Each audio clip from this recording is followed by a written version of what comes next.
What's up guys, and welcome to today's brand new video on Google Smart Shopping campaigns. A lot of you have been asking me about this, if I could make a video on them, like explain what they are, how to use them for your business, etc, etc. All I can say is they're extremely powerful and you should pay close attention now so that you learn how you can leverage them for your own e-commerce business. So, what are Google Smart Shopping campaigns? And then in the second step, I will explain how to use them for yourself. Google Smart Shopping campaigns is a new version or a new type of shopping campaign that Google introduced quite recently, like 1 or 2 months ago or something like that.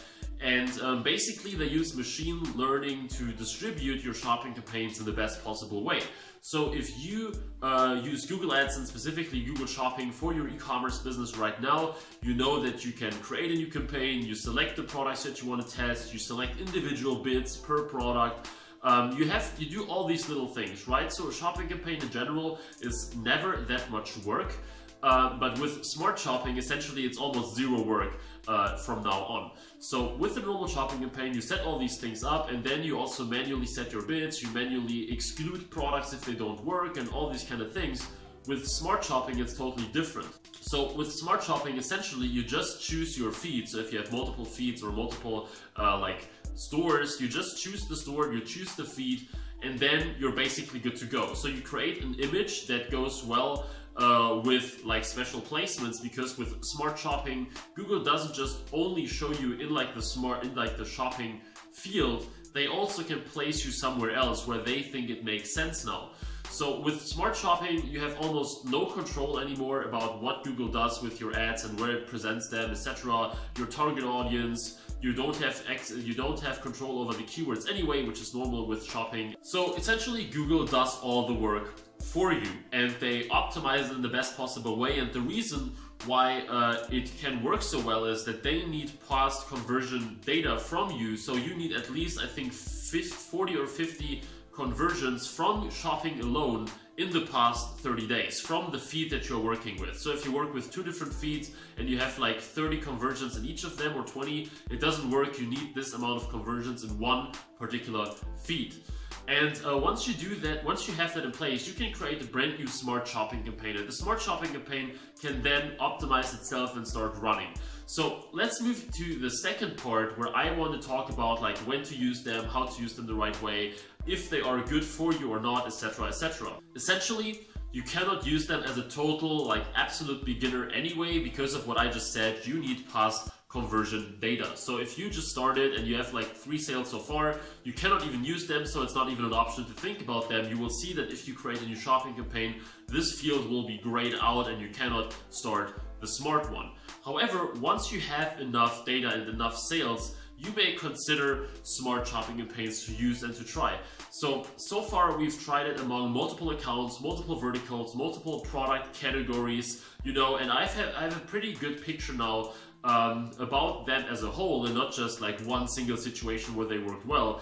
At first they worked really well for the majority of campaigns, right? So whenever we had the data and we created a new Smart Shopping campaign, almost always it instantly helped us to make sales or to make more sales or to make more profitable sales. So it's definitely worth trying.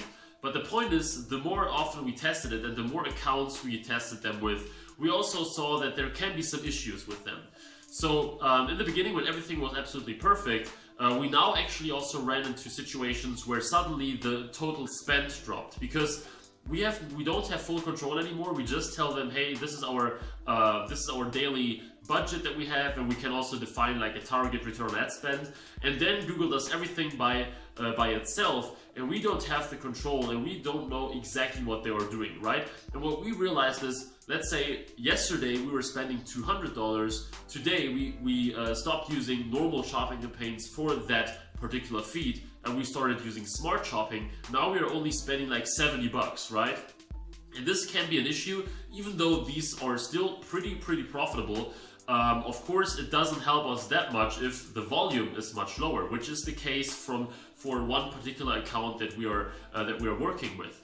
So this is the thing, guys. If you can run Smart Shopping campaigns, so if you qualify for them, it is definitely worth testing. So I definitely recommend it to check them out. I mean, you can always check back to the original one if they don't work well for you. So far, it works well for more campaigns than it does not. But keep in mind that just because you turn them on doesn't mean that you will now make a ton of sales and that they are like the perfect solution for everything. Test them, they will most likely work better if you have the conversions, but you should also keep in mind that if they don't work at all, or if they heavily decrease your volume, you should just switch back to the old one. So in general, you definitely have to give it some time. So once you switch to smart shopping, especially on a low budget, definitely wait like at least 5 to 7 days until you make a decision of switching it back or not, because it definitely needs some time to further build up, to show your ads on multiple placements, basically to show multiple products as well, because remember, Google can now decide by itself which products they will actually test and so on and so forth. So give it at least 5 to 7 days, maybe even up to 2 weeks if your budget allows it, to see whether it improves. If it doesn't, you can still switch back to your normal shopping campaigns and continue to run them, and probably this will actually work better for you. So this being said, guys, it was a rather short video, very specific, just one single topic, and I hope that you now have a better understanding of what these campaigns are, how they work, and you know, better understanding of whether you should use them. Yes, you should try them, but keep in mind that eventually you may switch everything back to normal with them. And unfortunately, there is not a great way to test multiple of them at the same time or see how they perform against others, because then other campaigns will stop running once you set up your smart shopping campaign. So I hope that this was still helpful. I hope that you now have a better idea on how to use them for yourself. If you have any remaining questions about smart shopping, post them in the comments. Let me know if you tried them so far. How did they work for you? Did you have a better return ad spend or a worse than with your original ones? And like I said, anything else about them, just let me know. Any Google Ads related questions in general, put them in the comments as well. And now, I hope that you enjoyed this video. Please leave a like if you did, and subscribe for more Google Ads, e-commerce, dropshipping, marketing content. So thanks for watching, guys. I really hope that I will see you in the next video too. And I wish you all the best with your business. Bye bye.